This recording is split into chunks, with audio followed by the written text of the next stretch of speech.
Sara, ready? Okay. Hello and welcome. Georgie, am I all set? Can you hear me? Okay, thanks. Hello and welcome to another TEMO Talkshow. We hope you enjoyed last week's exercises and are ready for exploring the beauty of the business models. We have a special guest today coming from London. His name is Knüppel. Sorry, Roar. And he is a co-founder and chief of operations of a new startup called Biblio, which is a social learning platform, is a platform which aggravates different learning possibilities. He'll talk to you a little bit more about that in a minute. Roar comes to us actually as a recent DTU graduate. He graduated with honors in applied mathematics here from DTU in February. He is also a former TEMO student. So as you may or may not know, hopefully you do know, the structure for the TEMO Talk Show is this. We introduce Roar, he comes on, he does a presentation, then he sits down with me, we do a quick interview, and then afterwards we open it up to you for questions. So pay attention to the presentation, and hopefully you've done your assignment so you are prepared with some really good questions to deepen your understanding of today's curriculum. And then Per and Sara will connect the dots and let us know how this presentation relates to the curriculum for today. So without further ado, Roar Knüppel.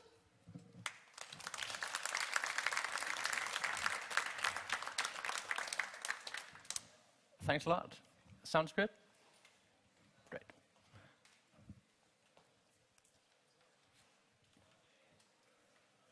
So first of all, it's a bit frightening to me to hear myself amplified like this, but I'll give it a go. So, as I said, my name is Roar. I am recently graduated from DTU last year in February, or this year in February. And a year back, I was in your seat, or actually I was across the road in the lecture halls. I think it's very lovely to see the initiative that DTU has been taking to taking the classroom here, to taking a new way of learning. Biblio is about learning. Oh, going too far. Biblio is about learning. So a bit about myself before we get started. 5 years ago, I started at DTU studying mechanical engineering, and after 2 years, I've realized that I didn't like motors, and I didn't like making adjustments to these mechanical elements. So I decided to, had a long thought, should I drop DTU? Should I start looking for something else? I didn't actually know what I wanted to do. But I stuck here, and I started to switch to mathematics because I thought mathematics will always be this universal language, and I can always use mathematics. So at my master's, I changed to mathematical modeling, and about 2 years ago, I started working with what should become Biblio with a friend I met in London 7 years ago. And we always had this idea that we want to do a startup, but we never really had the right idea. And when we started talking about Biblio, started talking about learning, started talking about making something that people could benefit from, it just makes sense. And when the opportunity was there, it was very easy for us to say, let's leave Denmark, let's quit our job, let's do this full time. So this is what we've been doing since July this year. So let's talk a bit about Biblio. Before I tell you a lot, I would like to show you a video, because sometimes video is better at, why is it doing that?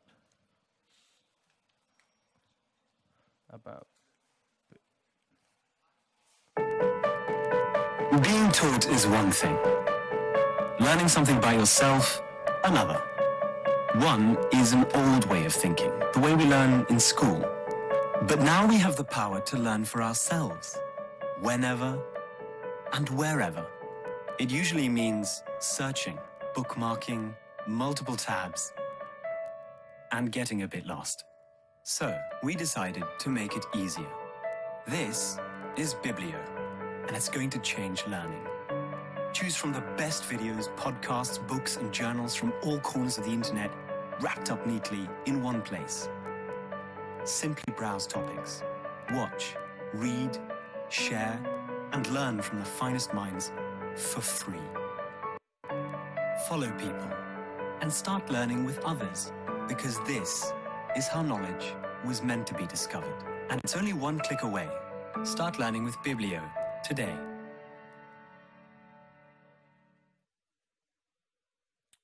So as you can see, Biblio is about learning. Biblio is about taking learning outside of formal institutions. I'm not saying that this place is doing a bad job, because I think it's doing a great job, but there's so much things that they can learn, there's so much knowledge out there that they can learn.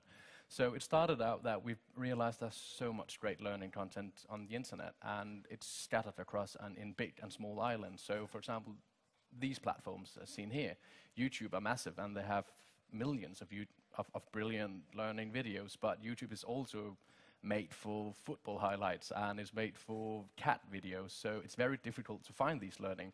And if you eventually find some learning content, there will always be this cat on the right saying, why don't you click here? And sometimes it's easier to take the easy option instead of actually sitting down and learning something. So we thought, why not, if we are able to connect these learning materials from all these great learning platforms, or these media platforms like YouTube or SoundCloud or SlideShare, or all the big newsletters. There's great articles out there, great blogs out there, there's great books on Amazon. So if you can connect the dots, if we can make a social library, like here, the library have been doing this job for years, so taking the best learning content and getting it all into one place. So this was our initial idea, and this is how we started out, because we had this structural problem as well on the internet, because it's all over. So if we can make a bit of structure, a bit of order, it would be easier to find learning content on the web. And what we don't, as we see here, we have a big audience gap, and a lot of people don't know that all this content is out there. So I'd like to ask you a question. Just raise your hands. Who of you know this guy? Yes, exactly. So that's the audience gap. So the guys who raised the hand will know this is Michael Stevens.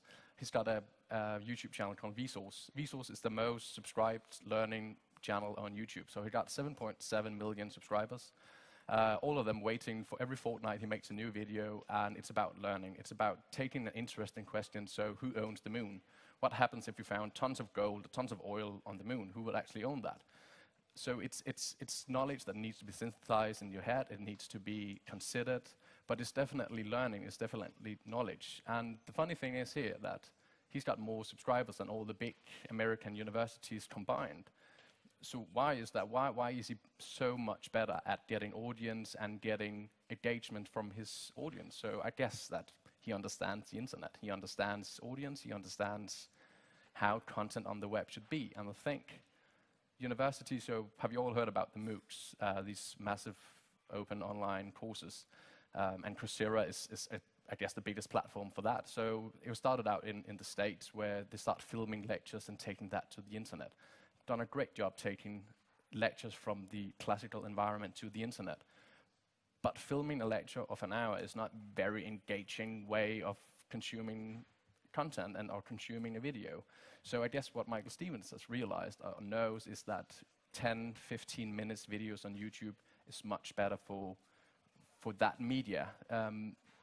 So I think he is one of those where universities can learn a lot, because he have created knowledge accessible.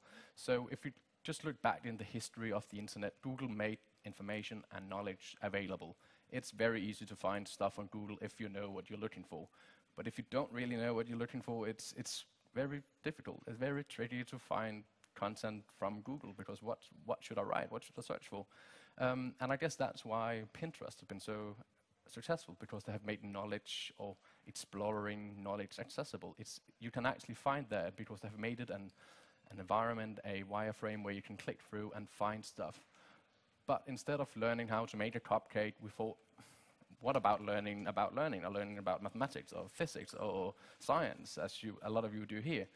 So what we have seen here, what we think, and our experience tells us that we have this emergent market in informal learning. So informal learning is not what you do here. Now, that's formal learning, because you'll be put to a test in 10 weeks' time. And we call that education, and Biblio is learning. And the main difference is that we think learning can be much more active. Right now, you are sitting still, listening to me on your smartphone. You are actually not. but it's a passive way of learning. But if you interact yourself, if you choose, I would like to see this, I would like to consume this, it's a much more active way, and you learn a lot more. And learning like that is also, it takes perspective from a different starting point. So now you started TEMO course, and in a bit I'll talk a bit about the business model canvas, and that was decided that you need to learn about business model canvas, and there will be a test in business model canvas. So they start out with these end goals, and then they form the curriculum towards that end goal. And when on Biblio, and the way we want to do learning, it starts out with curiosity. So who owns the moon? And you define your learning path from that. So you click your way through, you learn a bit, but you don't know where you end, and that's the reason you won't get credits for that. You won't get formal credits. You will learn, and you will think that's great, and you will be happy, but it's not formal as you know it from DTU.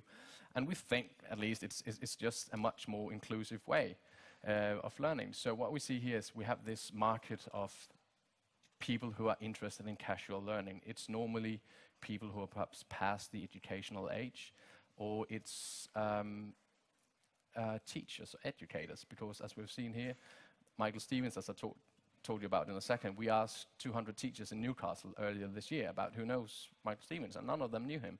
And all the students know him, so it's a bit weird that they know, but the teachers don't. So what about if we can connect this great content to interested people, and the interested people could either be for casual learning or teachers who want to inspire their students in the first 5 minutes of the lecture. So what we do is very simple, actually. So we take this quality content from the internet and we create it. So what we have done is, now I'm in technical university, so I guess I can be a bit more technical than normal. Biblio, we don't host anything. We are just a huge API engine. So API is the technology that allows you to embed YouTube players to another site. Or you can embed things from SoundCloud, or you can embed an article from somewhere else. So we're just a massive collection of links. But you won't leave Biblio. All of that will be pulled into one platform. But we don't host anything. We just connect the dots. And that's the way we create things. And we want to present this great content to educators or to users that could be casual learners. So Biblio is a true multimedia platform. So right now you can embed from about 180 different sources on the net. So that would be YouTube, Vimeo, TED, all the big newsletters, websites. It can be SlideShare, so all these different symbols shows the different formats we have on Biblio. So, the first thing, just to go back, we saw this structural problem that knowledge is scattered across the internet. So we can solve this problem by, step one, getting this into one platform.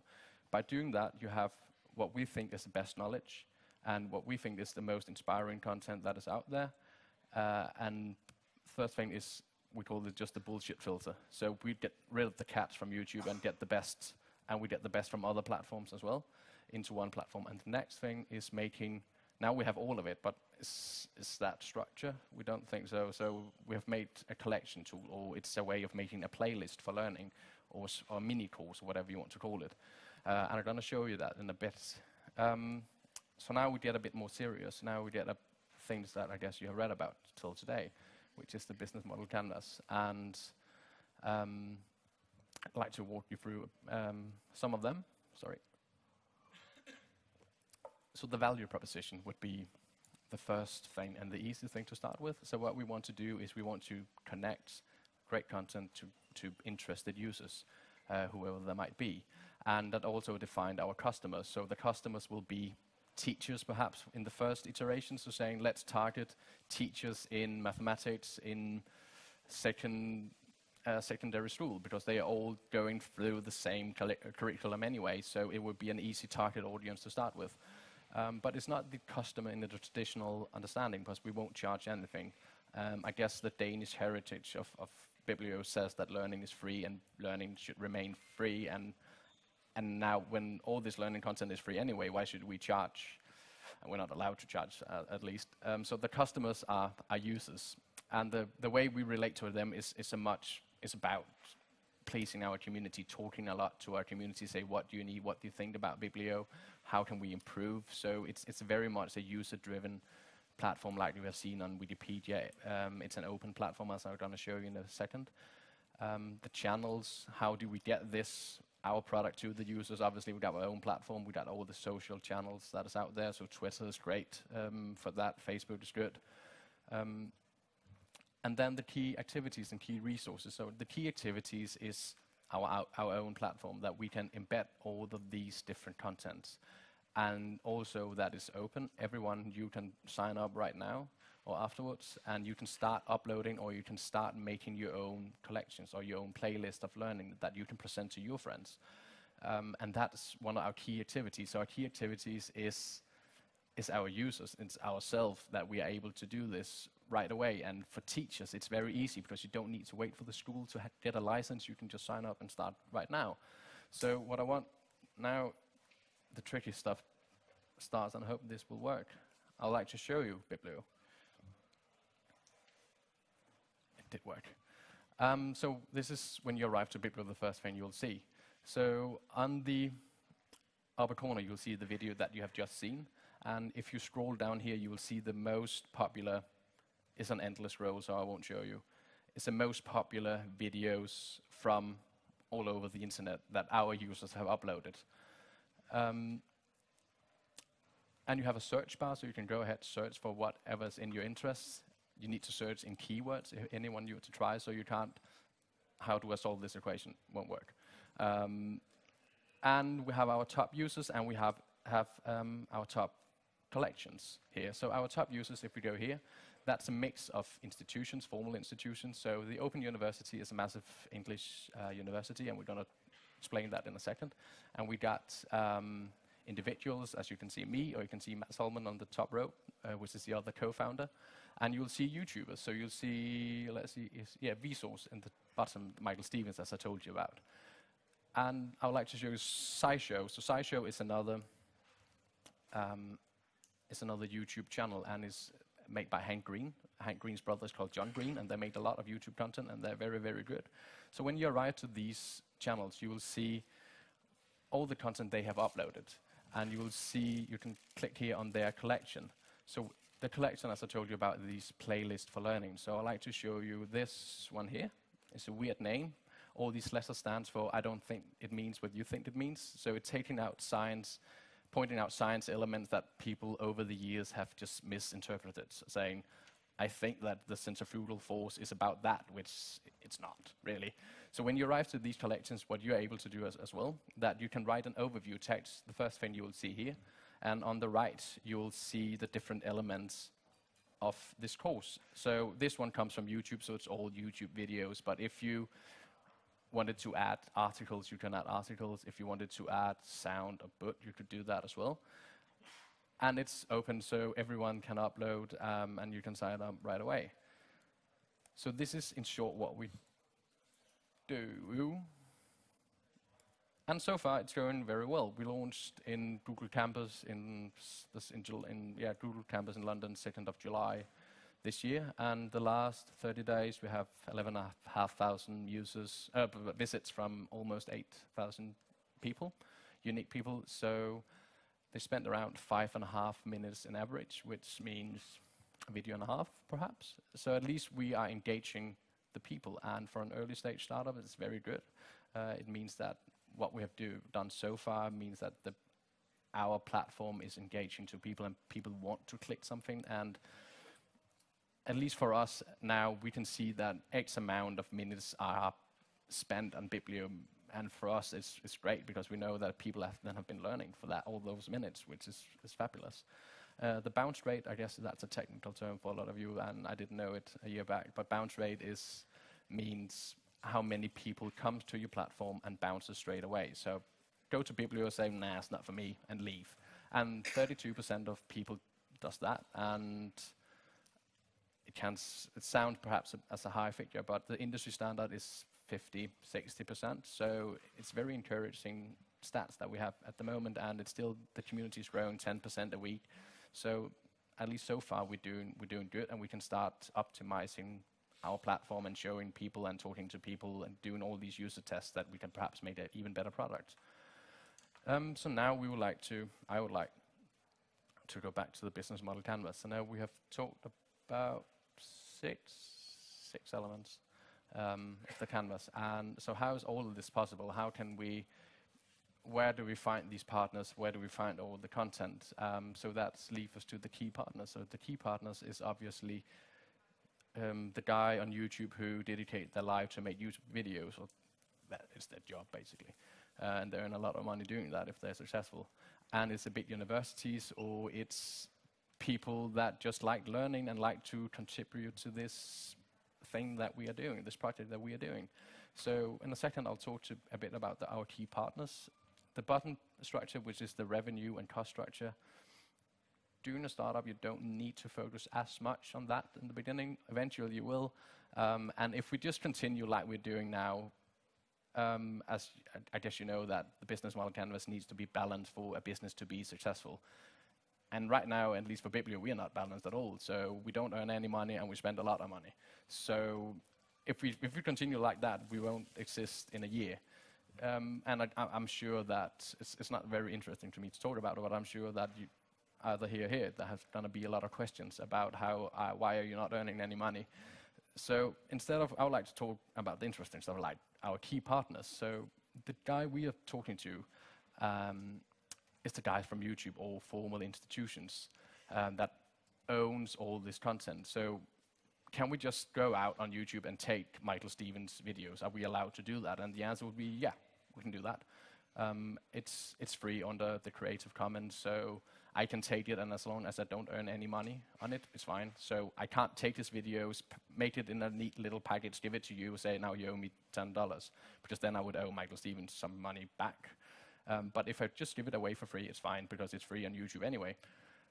So, but what we want to do is tell people about this. So go out, write an email, find these people somehow on the internet saying, we're doing Biblio, this is what we do.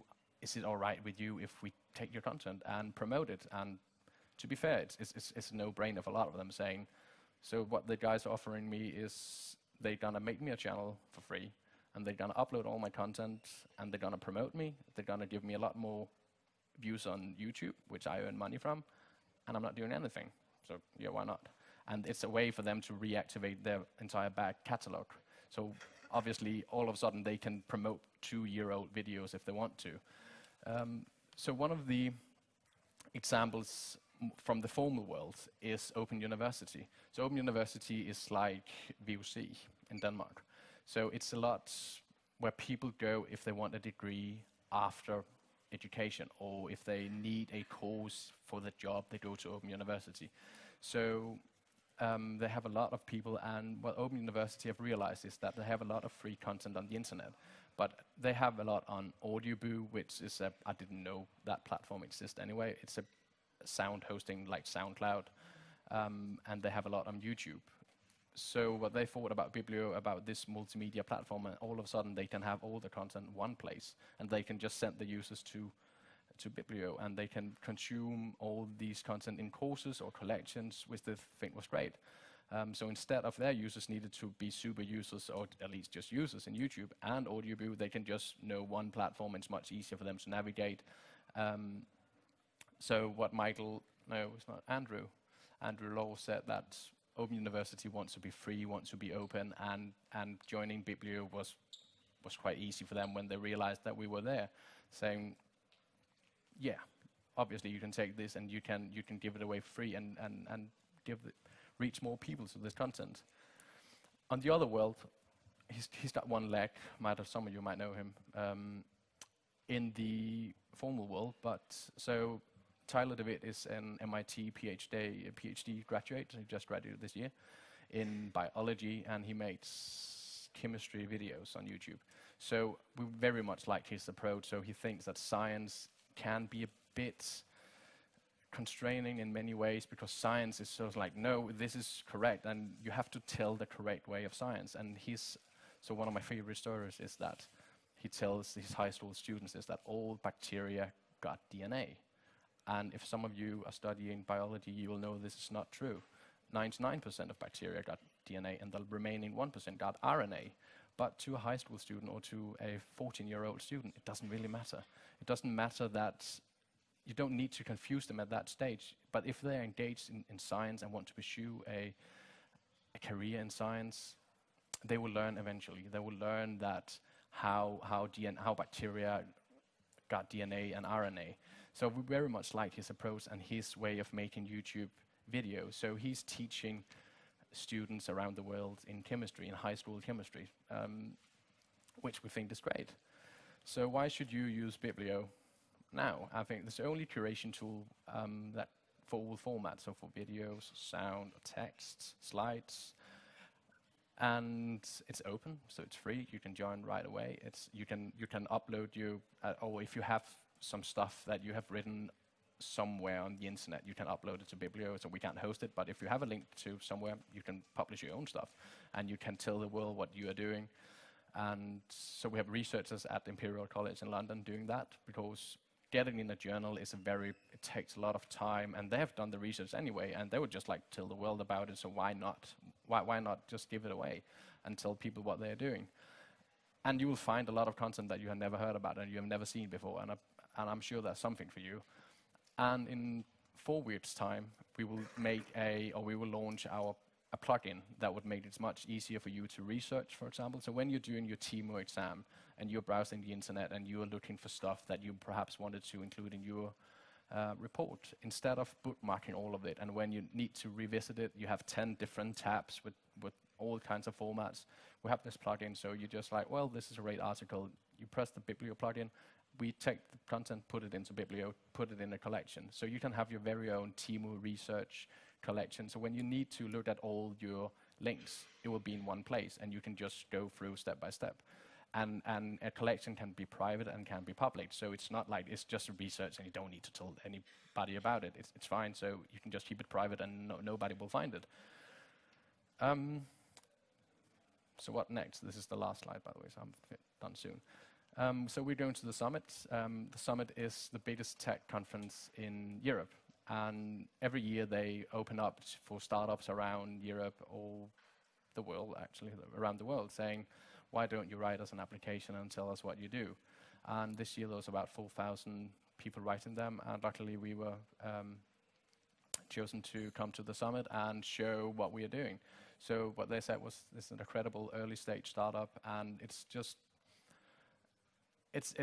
great for us that all of a sudden we can associate ourselves to big names like Dropbox. So Dropbox, back when they were a startup, they were invited to the summit. Uber, if you know that, it's a taxi service that will come to Copenhagen if it's not here yet. It's in London, at least. So if you need a taxi, go to the app, say, taxi, come get me, and it will. And it's cheaper than regular taxis, so it's a lot of benefits. Vine, the 6 seconds video app, was also part of the summit. So we're very much looking forward to that. And this was my last slide. And thank you a lot for listening. And if you have any questions, you are more than welcome to ask me.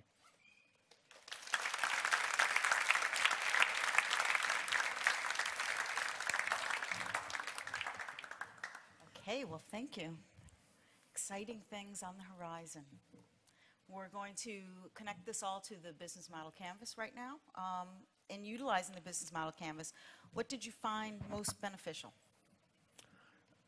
That you get around all the cores of your business. That when you have an idea, it's very much the funniest thing or the most interesting things to do is is almost the easiest, and you don't perhaps consider revenue as much in the beginning. So I'll say, let's go out and just build this platform. But the business model canvas pushes you into different parts of your business, saying, okay, well, we need to consider this, if not now, at least at one point. So it just helps you that to show the elements that you need to fulfill in your business. Okay, so were there any particular areas of the canvas that you found difficult to deal with? No, it's not difficult to define it. It's difficult to implement it.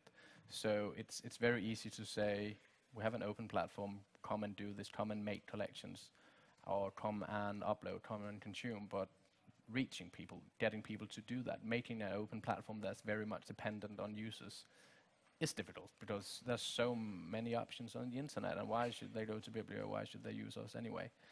And at least also when you're dealing with learning, we were at a meeting with the founder of Google Ventures, and he told us that learning is a bit like losing weight. It's something we all want to learn or lose weight, but to actually do it, we can't actually be bothered.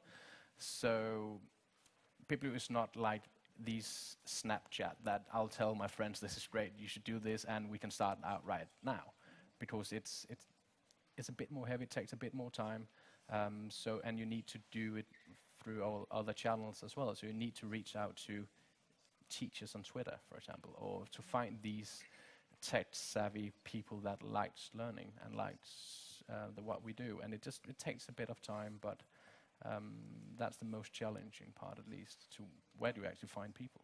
Okay, well, I'm going to also connect the dots a little bit between what you said earlier. You said you were going to get some bottom level of the canvas cost and revenue question.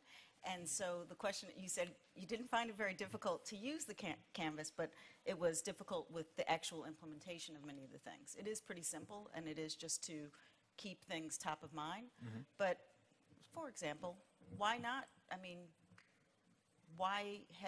did you just simply ignore the cost structure and the revenue stream, or how does that play out? So for the students, when we're telling them, you have to do this, you need to go through all these 9 areas, and we find that it's important to integrate them. You have a successful startup, and you have no baseline. No. So could you elaborate? Of course. And there's no secret, so you can know all of it.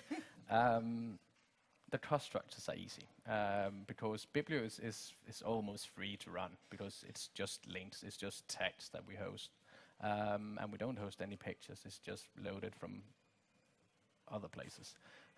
So on the cost side, it's just money to us, it's just our own wage. And that is not that expensive, at least now, and we can live cheap because we're doing what we want to do. So it's the thing about earning money, and there are definitely ways of doing that, and we think there's right and wrong ways of doing that. And a lot of people who starts out on doing a tech startup just falls into this default business model saying, get a lot of users, get ads on your website. And we just think ads is not the way we want to do it. There's definitely more and more interesting ways of making money than ads. And ads is confusing your site when you're learning. We would like to keep Biblio clean, a clean learning environment. So, and also you need to decide where do you start, because doing a startup, obviously you have a lot of idea and you're only 4 people, and you just can't do it all. So we could spend a lot of money say so we have a developer, a designer, and me and Matt that operates all investments, all business development, and all operations, and that takes time as well. And so should Matt and I go out and spend 20 hours a week each on trying to sell this to people or find stuff, when right now we have the money and we can self-fund it for now, so we can focus on building a better platform, and we can focus on getting a lot of users, and when we need it, we can start looking at money. And that would be, at least the first step will be funding. So Biblio is very much what we call an American startup. So in Europe, investors is not as happy as giving money away for a great idea as they are in San Francisco. So in San Francisco, it's like, okay, this is great, you're growing, and you have a lot of users, love your idea. Here's $5 million, go out and do what you want to do, and let's talk again in 4, obviously it's not like that, but in 4 years' time, let's talk about that, and let's figure out how we earn money from that. And in Europe, they would very much like to see how would you start earning money in half a year. And what we are doing is, so we recently hired a guy from YouTube who had been making YouTube videos for 5 years, doing a game show. And he's originally a teacher, and Cam wants to quit gaming and go into learning or into teaching. So having him on board means that we can start making YouTube videos, which is a revenue stream. And if you're good, it takes about half a year to build the audience, but then you can actually having a decent, continuously revenue. And so that we would like to do. And So you have the revenue stream coming in, but what about the cost for him? You also have to factor that in, because he's going to cost something, right? just himself. Just himself, okay. But We won't get into that now, but I have 5,000 different questions about your revenue model and your cost structure. that's all right, and you can ask all of them. So, and also what we can... You guys get comfortable. Also what we can do with CAM is that we want Biblio to be this collaborative platform. So we think Biblio is not about us, it's about other people, it's about the learning content. So having our own YouTube channel also means that we can go out and help other people, we can collaborate with other people. So as I told you about the MOOCs, all these learning content that the universities have been doing has been great on taking learning or lectures on the internet. But has it done good in making engaging content? I don't think so. So having a guy that knows YouTube, and so we can use him as a consultant going out to universities to say, you have CAM for 14 days, and he will teach you how to make videos for YouTube. So obviously a consultancy-based revenue stream is not scalable at all. So, but it's a way of telling the European investors that this is what we want to do, so we're not just bleeding money for the next year. So this is how we're going to earn money for the next year and a half, perhaps. And then when we have the traffic, when we have the audience, there's a lot of affiliates you can dig into. So Open University, for example, they are selling courses, and at least it took me some time to get used to that, because I grew up in Denmark, where learning and education is free, but it's not like that in the rest of the world. So Open University earns a lot of money selling courses to people. But also we joke a bit sometimes saying, when you sign up for university in England, you spend a lot of money, but you don't really get a test drive. You won't go out and buy a very expensive car and not get to drive it first. You want to see what it is.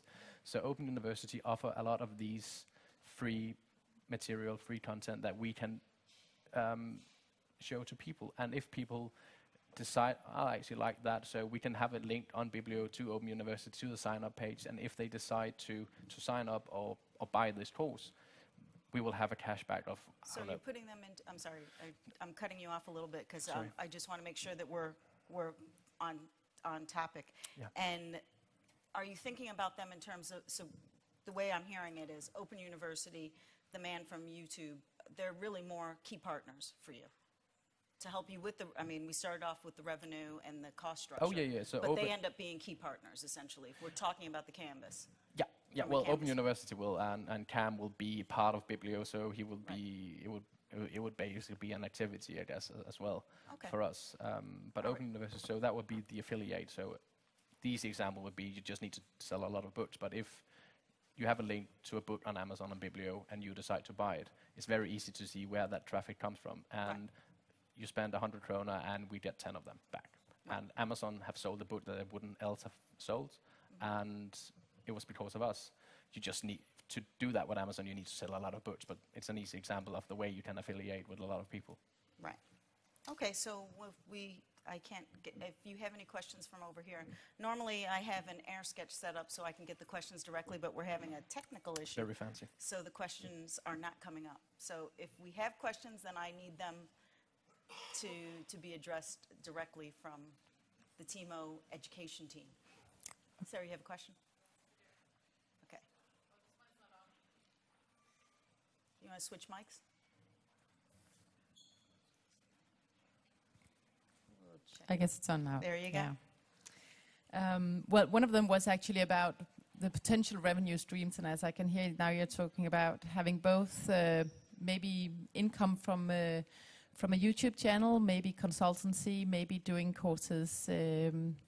Any other potential revenue streams you see for Biblio in the future as one question? And also we would like to ask you about the users or the customers. You said teachers as being your customers, but maybe elaborate a little more on who are your customers and your users, and how have you discovered or looked into their needs?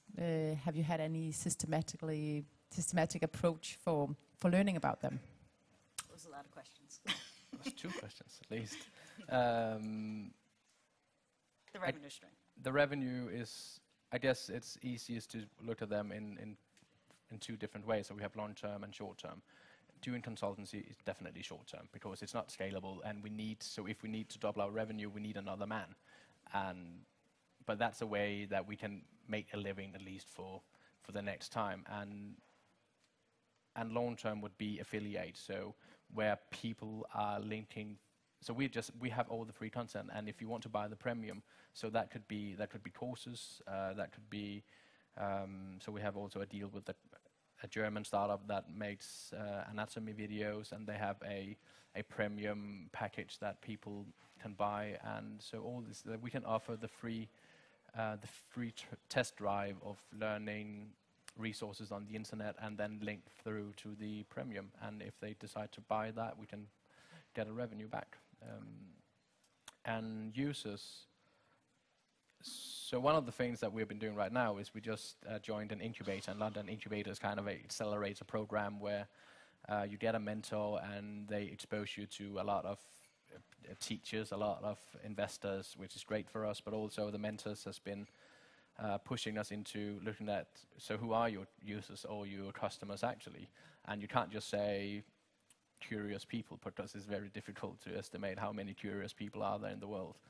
And how do you find them as well? So the first thing is targeting teachers, and we're doing the surveys right now and doing all the tests. So you can do tons of things like that. So we are running a survey now through the Student Room in England. It's the biggest platform in England for students and teachers. So they're going to expose us to 4,000 teachers. So we can ask them, how often do you look for resources on the internet? What about your colleagues? How often do you show your students this free content? How do you use it? And what level do you teach? And when we get that, we will have an idea about who are these tech-savvy people, because at least we think that Biblio is not for kids, because you need to be able to synthesize what you see, and so it's perhaps more for 16 and above. But what we do, so run a lot of surveys, do a lot of tests as well, to see how do our product work. So what we're doing is very much like an FBI lab, where you put people in a room in front of a computer, and you have a camera in the face, and you are on the other side of the mirror, and you can see what they are doing and filming the face, and you can see what they're doing on the computer. So see how do people interact with the web page. User testing. Interaction design. Interaction design. But I think to define the target audience, you need to just ask the world, ask a lot of people. And our initial idea is that perhaps not universities, professors at once, because you need to, as resources are limited, as I told you. So at university, people are teaching so much, many different stuff, so it would be difficult to make something generic, to make something. Here you have a great collection of mathematics, go out and use it. But if you target high school or A levels, what would be gymnasium in Denmark, it's the same everywhere. It's the same with the teach. So it's much easier to us to get the content in and present it to people, and a lot of people can benefit from that as well. So that would be our first customers, our first users. Okay. I'm going to go back to thinking about the canvas. On the left side of the canvas, the more organizatorial. I think I'm making that word up. I'm not even sure. I've been in Denmark too long. But the more organizational aspects of the canvas, the left side, the more internal elements. How did you utilize that in forming the company? I know we've had a conversation also prior to coming on live, and you said you really use the canvas to get started, but it's not something that you're using all the time. It's not every day you pick out the canvas. So this might be also interesting to the students as well. But in getting started, in the very beginning, the left side, the key partnerships, the cost structure, your key activities, how did you find using the canvas for that element? I think we should start out. The reason why we used the canvas because that was the only framework we knew. And that's, I guess that's the fair answer to that question. But it was very much, you don't have an idea. When you do a startup, you don't get an idea and you have all of it defined in your head right away. So you just go out and plot it in. It's not difficult to define it as you work your way through it, but you need to understand where are you, what are there actually on the internet. So I guess the second we realized how much content that was from the YouTubers, it was very easy to say, okay, YouTube creators is our key partners.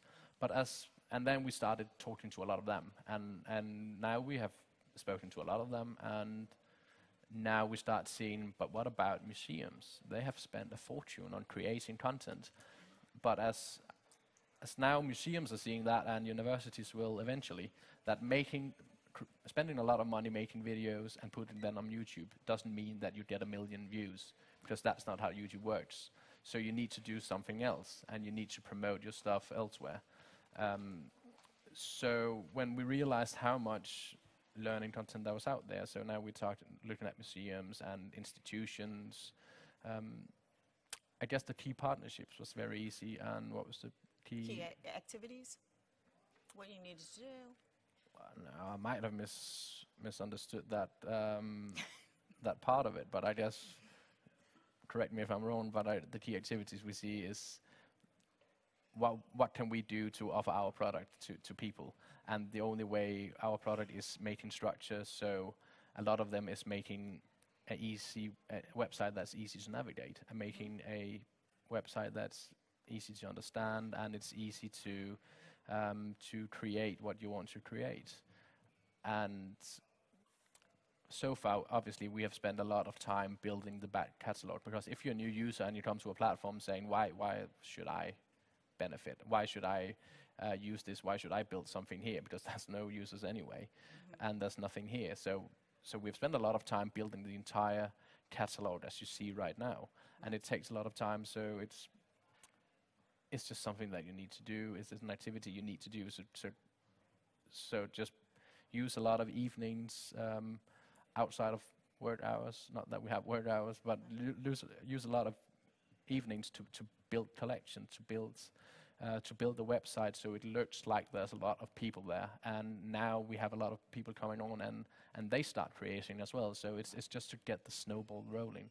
Okay, well, in thinking about, you have your value proposition, and then if you remember from business model generation, and Sarah's going to actually come on and talk about a new element, because there's a new book coming out, Value Proposition, and you think of the key elements, the macro trends and all of these things. I'm thinking, you're mentioning YouTube a lot, but what if somebody came in and disrupted YouTube for your business model? How does that work?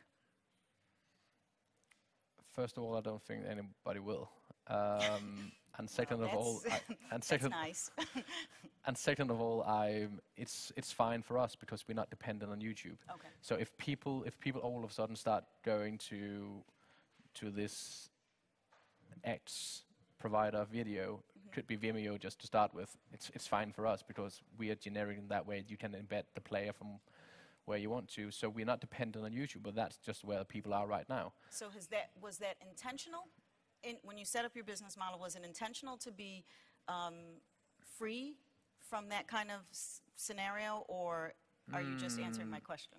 No, I mean, it was intentional in some way. So when we start doing this, we realized that, okay, there's a lot of videos out here. What about we build a platform where we can get videos from YouTube into one place, and then you can start curating from there.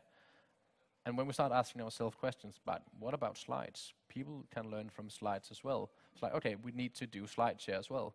And it's like, what about pictures? Is it wrong to say that some people learn from pictures? So it's like, okay, then we need to do a lot of things from the big images, picture platforms. So as we kept asking ourselves these questions, it just grew. And now, I guess it was unintentional, but now it's there, and we're not dependent on anyone. So I guess you can embed from almost everywhere now. And okay. So that's connecting your value propositions. It's just how your channels of delivery, right? So that's the section in the canvas there. Sarah, do you have any more questions? or should we open it up to the students? Yes, I actually think we should. I have a couple of more questions, but I think you're also very central to this course, so let's bring it on if you have any questions here. This one over Yes? there. Celia, there's one behind you. No, just behind you. Great. Please state your name. Daniel, Thanks, Hello. Daniel. Concerning the value propositions, where you create value for people who want to learn, how do you ensure that the videos you post are good quality and truthful? So, yeah. The that's the credibility, are you Yeah. asking to the credibility? Yeah. Yeah. That's a great question, and that's a question we get from all the big publishing companies when we ask them and talk to them, because they have owned learning for so long, and they say, how can you be sure? And we can't be sure. But that was, so we had a big task in when we started uploading ourselves. So a lot of these things that we have seen right now, so Biblio is actually, it's 4 people, but we have a girl in China as well uploading content. So we go out to, this is great, and then we send her the links and she uploads it. So that quality test that we had to do took a lot of time. So we had to ensure that the base or the library that people found when they reached Biblio now was good. So if you go out and upload, you see, okay, this is what other people have been doing. I should at least aim for the same things. But you can't be sure that because it's free, so it's the same problem as Wikipedia got. You can't be sure that it is correct. But it's very much the same way as Wikipedia, a user-driven platform. So when we see and we have built the infrastructure that we have more active users, some users can be perhaps super users. So if you have spent a lot of time in biology and you kind of feel that ownership of that part of Biblio, you will have the right to flag stuff, or you will have the right to perhaps delete stuff if you know it is simply not correct what their people are saying right now. But for now, at least, what we tell the publishers is that, and they're not buying it anyway, saying that, so Tyler DeWitt, who's got a PhD in biology, I'm quite sure that he knows about chemistry in high school. But I can't be sure. I mean, now I'm graduated from here, so I know it's true. I'm quite sure what he says is true. But that's the main problem when you do open source, when you do open projects, that you can't know what you upload is correct. But you just need to build an infrastructure so people can know. So right now we have a voting system as well, and we can see people starting uploading stuff that we think is not what we want here. We don't want. We had a user in Croatia, and it was a bit. I think he misunderstood what we're actually doing. So if you have a voting score of -4 in total, it won't get deleted, but it will just disappear from Biblio. So he can see that it's still uploaded, but if you search for it, you won't find it. And for now, it's a very easy way for us to tracking what is uploaded, because we are 4 people anyway, and we have a lot of dummy accounts. So if we want to get rid of stuff, we can just vote it down. So it's very much our own. We are our own quality control. So now you know that. Yes, it's do it right. Did that answer your question? Okay, thanks, Daniel. Anybody else? Yes, we have a question in the front also. Hi, my name is Mass. I was wondering, how do you find the content, especially on YouTube? Because there's a lot out there, and someone like Khan Academy, for example, is pretty easy to find because he's quite popular. Yeah. But what about the smaller users that make content that's just as good, but, for example, haven't been active for so long, so no one really knows about him? Do they contact you, or do you stumble upon them, or how does that work? No, I actually earn money on being on YouTube and watching a lot of videos.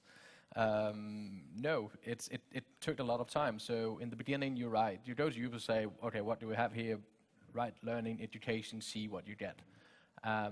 And then you use a lot of the related, and then you realize that all of these guys are working together. So these YouTubers know each other, and you realize you have these Green brothers that I told you about from the States. So they made a lot of stuff, and then all of a sudden you realize that a lot of these guys are called Green, so John Green's wife is doing stuff as well, and then you just explore and you see how it develops and see how it grows. And then what helped us a lot was also that on Google Plus there's the secret group for edutubers made by YouTube. So we are part of that, and they go out and find a lot of these great partners. So all of a sudden we have a platform on Google Plus where we can interact with all the creators. But it took a lot of time, and when we talk to, it's not answering your question directly, but when we talk to YouTube, they don't care that we are here, because we are just driving more people to YouTube and getting more views to less known channels. And YouTube is a platform, and YouTube is a platform for everything. It's not about learning, meaning that YouTube cannot promote anything. They have done it, to my knowledge, once in the last 2 years, where they had Geek Week, where they promoted a lot of these science shows and science channels, but they can't do it. So they very much like that we are able to say, okay, this week you should all know SciShow, because SciShow is great, and we can tell that and promote YouTubers. So get back to your question, it's just spending a lot of time on the internet and looking. And being well connected, it sounds like. And being well connected. Yeah. And being good friends to YouTube. Yeah. And you were also added, you mentioned, or actually when you asked, do they find you? And on the site, you can actually sign up. You can, so, you can sign up. If you know of Biblio, then you can actually go on or if you have a friend who is a education geek, then they can sign up. So it actually does work both ways. And we get more and more of that. So we had a couple of weeks back a guy called Tom Chatfield, and we didn't know his name, but all of a sudden we could just see he signed up and started uploading a lot of stuff. And when we Googled Tom Chatfield, we saw he was been talking at TED for a lot of time, a lot of times, and then it was like, perhaps we should write him an email and ask him what he does, and invite him into why don't you make a collection on games? So he's a gaming expert, so what you learn from gaming. And when people come to us, it's very easy, because, well, I like your idea, I very much like what you're doing, and if I can help you in any way, I love that. So we get more and more that now after we launch as well, and the more traffic we get, that people start finding us and uploading, and when they do that, we can see who they are, and we start talking to them. My name is Kristen. I would like to ask you, I've watched quite a few of Michael's videos on Resource, and he takes a lot of time to actually give out links to what he has found on the web and everything. If you want to see more about this, Who Owns the Moon, for example, you can go to this website and this website. Do you do anything like that? If you watch a video on your website, do you have links to all of the different videos, Wikipedia pages, etc.? Well, that's basically our collection. So actually what we have been talking to Michael about is, instead of writing this I see you have found it, in the description have a lot of links. Why not just make a link to the library, link to Biblio, and get all the links, all the stuff into one place? And he very much liked that idea, and hopefully he's a very busy man, and he's difficult to get in touch with, but hopefully he will start doing that soon. But we have Art Assignment, which is another channel made about art. They will start doing it now, so instead of linking, giving their research links in the description, they're just going to put all of it to Biblio, because they know that 10% of their audience is interested in more, and the 10-minute videos wasn't enough. So obviously we are doing it to our own videos that will be launched in, I don't know, a month and a half perhaps. But right now we're not really producing anything, so Biblio is open, and we're not creating anything. We're just giving the infrastructure, if that makes sense. Another question on that is that Resources is very, like, you just skim the top of it, you don't really actually dig into knowledge. Do you have also seek videos on YouTube that actually like presents deep theoretical insight into a topic? Yes, and they are a bit longer, because it's very difficult to go in depth in 10 minutes. So that's a lot of the things we've been doing with the guys from Imperial College. So just a quick story. It's Robin Harris is the first scientist in 40 years who are allowed to give LSD to patients because got great evidence that LSD can treat depressions and cluster headache and a lot of awful diseases. But because LSD is illegal, it's a drug, it's just difficult to do the research. So, but what he wants to do, because it's controversial in one place, so the reason why he wants to publish his research on Biblio is because he wants to tell people about what he do. He wants to tell the world that LSD is not all bad. Actually, he thinks LSD is quite good. It's definitely better than alcohol, to take that discussion as well. And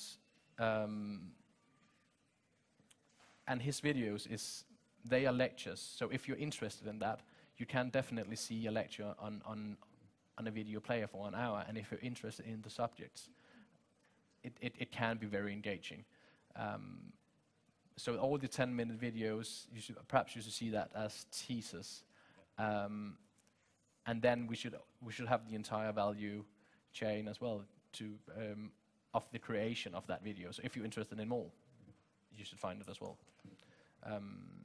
And we are getting more and more of that. Sorry, there's someone in the back.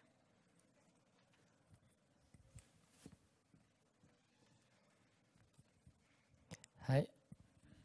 David, I have one remark and one question. Just, you begin the conferences saying that you are teaching in a new way.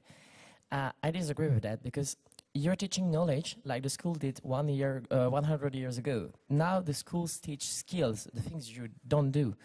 So for me, you're teaching in an old way, in old fashion, perhaps in a new way, but old content. Just the remark.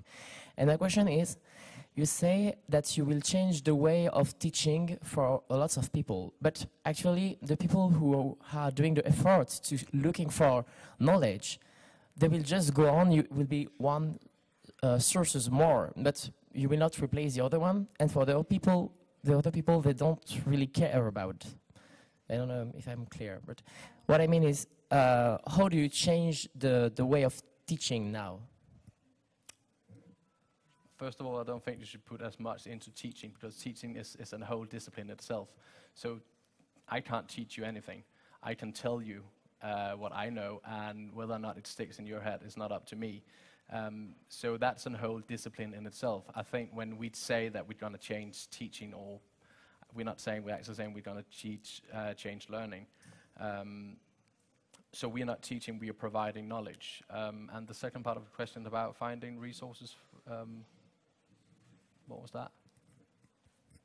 The second part is just to say that the people who are already trying to find new knowledge, it's just a new sources for them, but it's just something more. So it doesn't change the things for that kind of people. And for the people who are not looking for that now, they will not do it more now with Biblio, because it's quite the same thing. You have to be really proactive and not so. For me, you don't really change the game. You just had a new tool. Mm-hmm. Well, David, is your name David? Yes. Is your name David? Yes. Yes. David, are you asking a question or are you making a comment? No, it's a question. The question is. It sounds okay, because it sounds like a comment. It was actually, I think your question is to clarify, what is the extra value that Biblio is adding to people who are already searching for knowledge, or people who are not today searching for knowledge? Would they be getting something more from Biblio? No. The people who are not searching for knowledge are probably not interested in it right away. So Biblio is for the people in the world who are interested in finding knowledge. It's the people that are looking for knowledge and using YouTube, use all these platforms that is out there.